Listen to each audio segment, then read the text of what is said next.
Alright, and welcome to my Let's Play of Star Wars Rogue Squadron. I'm Matt, and I'm back for another Let's Play. I know my Let's Plays are pretty rare, but you know what? Let's just consider them something to cherish, I guess. So, let's see, we're going to start brand new. And I figured since I did Rogue Squadron 2 last time, I may as well just do the original.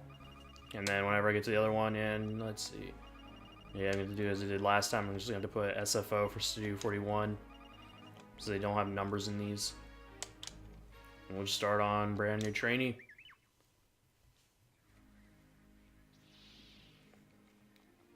And I mean, I guess like same as last time, I'm going to keep it quiet during cutscenes. You know, let the cutscenes play out. I'm not really too worried about getting medals and everything. So we'll just play through, just have pretty much just a chill kind of Let's Play. Nothing too serious. Not going for any 100% stuff. You know, just trying the best as I can.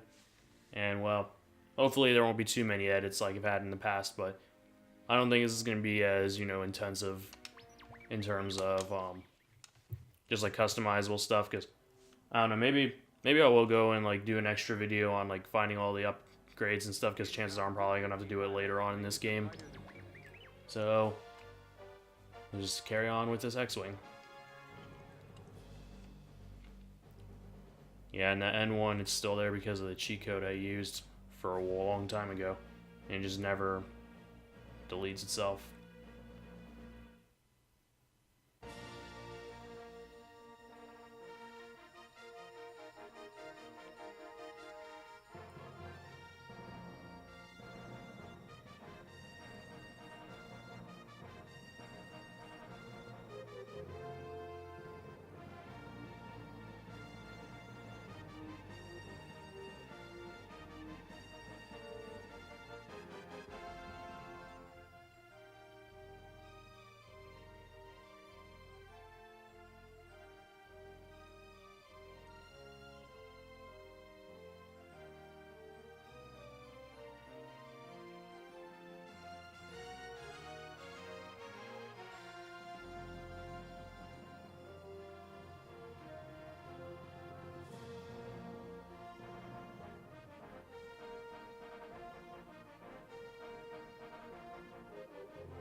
Good morning, Wedge. The rest of Rogue Squadron is still back at base, but I thought we could take an early morning run through Beggar's Canyon.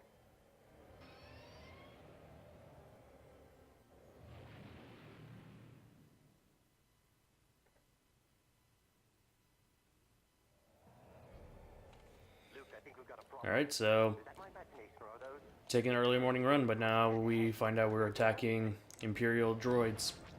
Or these probe droids. You know, I know this whole game now is entirely Legends continuity, but last I recalled, I don't think these Imperial probe droids could even destroy buildings. Hey! And just flew over to the site where the crashed escape pod was, hence R2's little hint at it. Now, like, overall, this is a pretty quick mission. All you do is just follow the little orange cone on your radar, and that pretty much will take you to wherever your enemies are, and regardless, you know, same thing applied with Rogue Squadron 2. In this case, this is more just pretty much just getting used to flight controls, because unlike in Rogue Squadron 2, where you pretty much had a timer for the most part, or at least a hinted timer on your missions, this game is a tad bit more loose on that, because in this game you can go on for at least 10 minutes without having to worry about a mission failed or having too many houses destroyed. Your teammates, I know one of them gets shot down, but I mean, it's no big deal if you lose any friendlies. Doesn't matter if you shoot any of these civilians. Just as long as you don't destroy too many houses, because then you will get a mission failed. And the same thing in the next part in Mos Eisley, where TIE bombers are going to start attacking.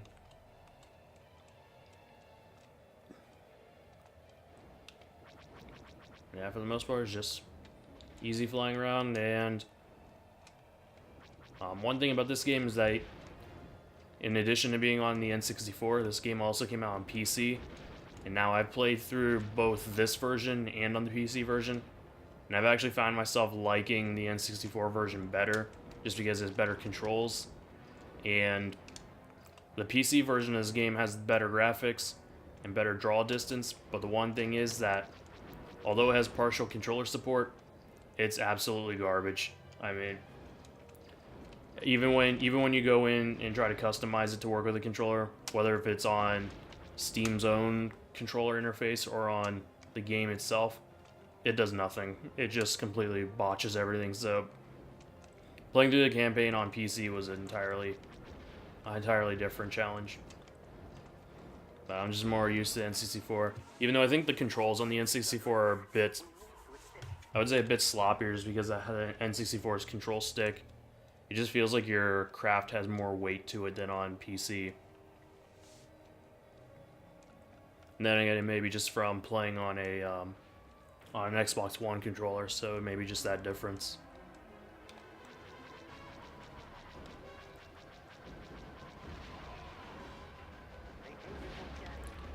Yeah, and I guess another thing too about why I'm starting this game after the second one, more so is kind of a convenience thing, I guess, because at the time, I think at the end of the year, a Star Wars thing that we did, which was like a series of reviews that we did on this channel back when it was Studio 41 Productions in 2015, and that was for the return of Star Wars, Force Awakens. And cutscene up ahead, but I'll continue. We did it! We saved Mos Eisley! Nice work, Rogue Squadron. We might make a name for ourselves after all.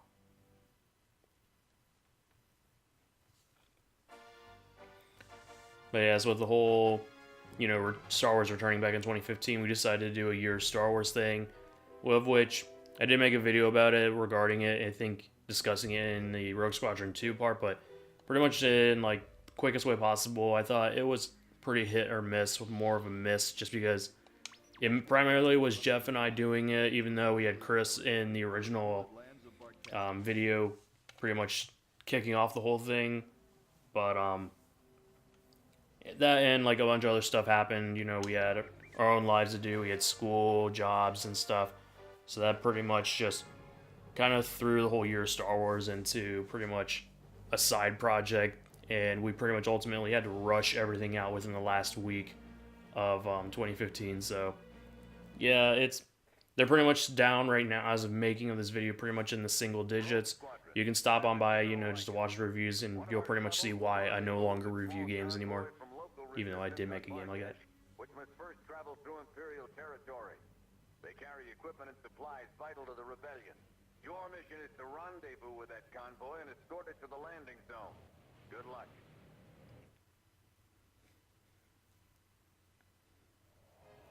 Yep, kind of broke that rule already about not talking through these cutscenes, but it happens.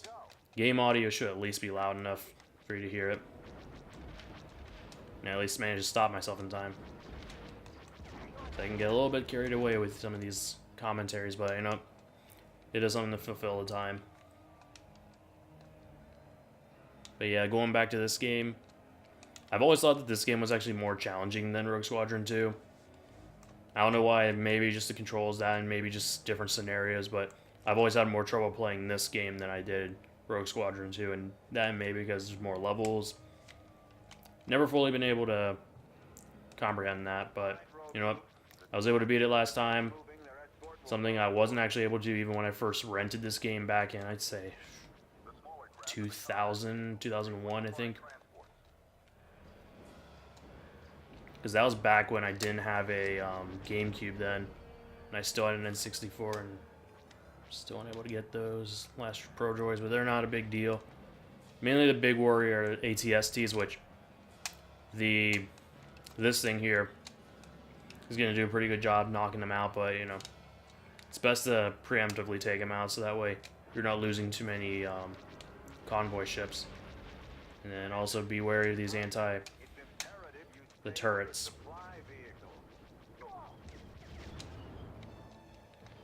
Yeah, I mean, you can alternatively use your proton torpedoes against like ATSTs and stuff, but I wouldn't, because pretty much proton torpedoes are completely useless against them. And ATSTs, despite being capable of being destroyed by wooden logs, basically shielded when it comes to just your regular laser cannons. Yeah, I guess stick with. Yeah, they say to keep close to your convoy, and in some cases, some of the ships go that way. I think they even split up, I believe so. Yeah. Yeah, and the TIE bombers are definitely going to be ones you're going to want to take out. Because they'll definitely do a lot more damage than the ATSTs. Yeah, one thing to keep screwing up with the A button and the B button, because in this game there's actually a boost for the ships without the wings closing, unlike in Rogue Squadron 2 where they mapped the boost to closing the S-foils being more, I guess, more true to the actual ships themselves. It was a feature kind of missed in Rogue Squadron 2, but yeah. You gotta work with it. And actually, in this case, I actually like closing the S-foils to get to my next location.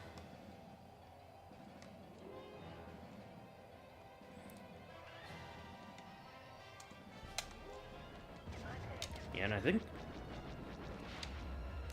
don't know if it's like a variant of the Battle Hoth theme that's playing here. Your mission has failed. We really could have used those supplies. Yep, and like that, we already got our first mission failed, which I swore this mission was easier on the PC version, because I actually got that done instantly in the first time. But then again, it's been how long since I played on the N64, so yeah, I may as well figure out something.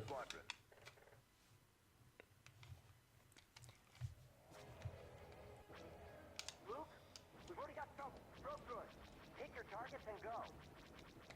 Good shooting.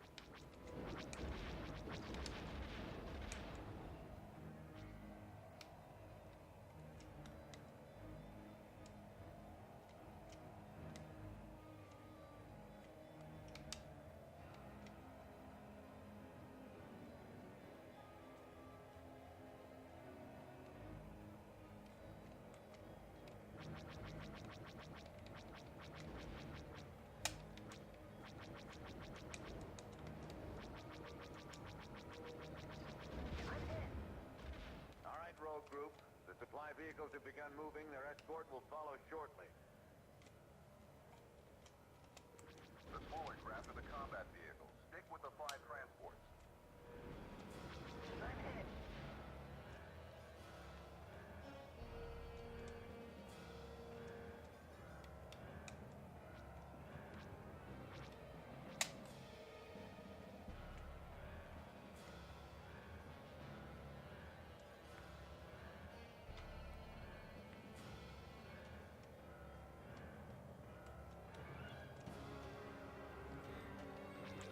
Alright, so we're giving this another try.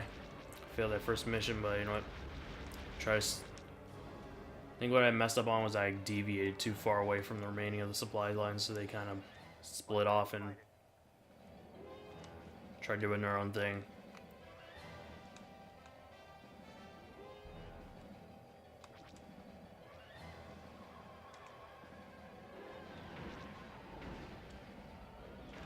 Rogue Squadron, where's our cover? That convoy's not gonna last much longer.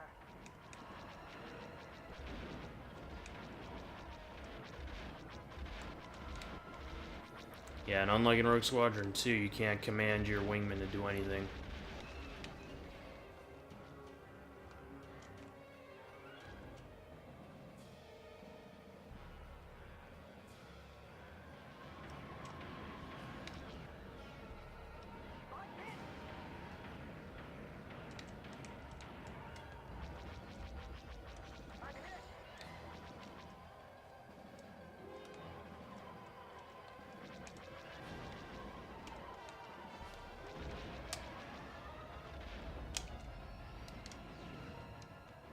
Shit, fired one of those torpedoes preemptively.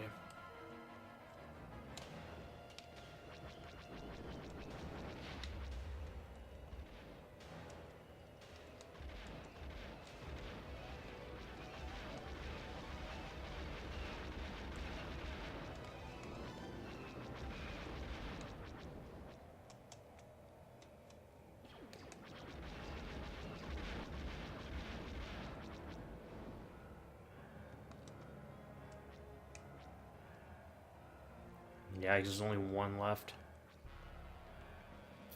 Yeah, it's the one thing is that those TIE bombers destroy those things with one hit. Reminds me of actually The Last Jedi. Yep, spoilers abound in this Let's Play, so if you've never seen any of the movies, deal with it, because you're going to be hearing spoilers, so... This is just like when all escape transports were all destroyed by Snoke's mortar cannons on the Supremacy, which still kind of bugs me how those things were actually curving while in space, like they're actual mortars. But yeah, weirder things happen in Star Wars.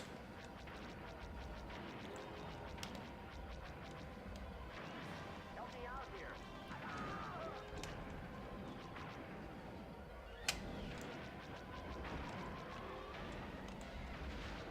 I'm clear, but my fire is down.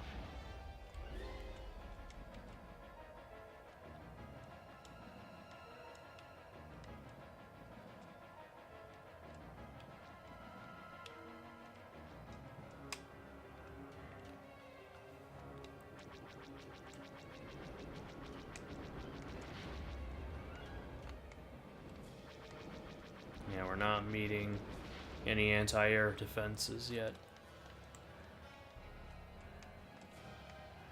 So those anti-air missiles in this game can be a real pain.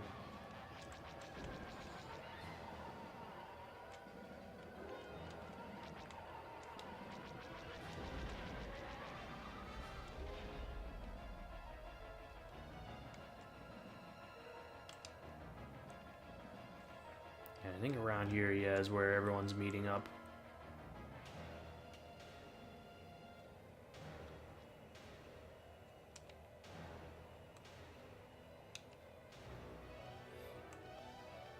Looks like there's only one supply ship. Yeah, only one supply ship survived.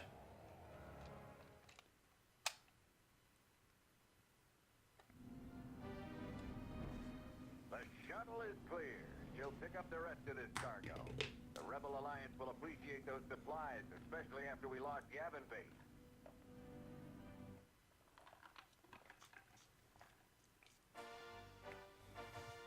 Wow, I actually got a bronze, even though I did.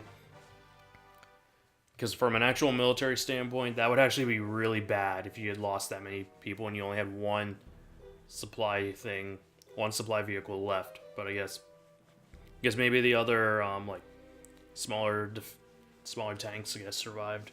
I guess or something. I don't know. I just feel that would be like that'd be a really bad move, especially coming from. Because during the whole game, you're playing as Luke Skywalker, the guy who destroyed the Death Star. You know, you think they'd have him held up to a higher standard, but hey, I'm just thinking way too much into this.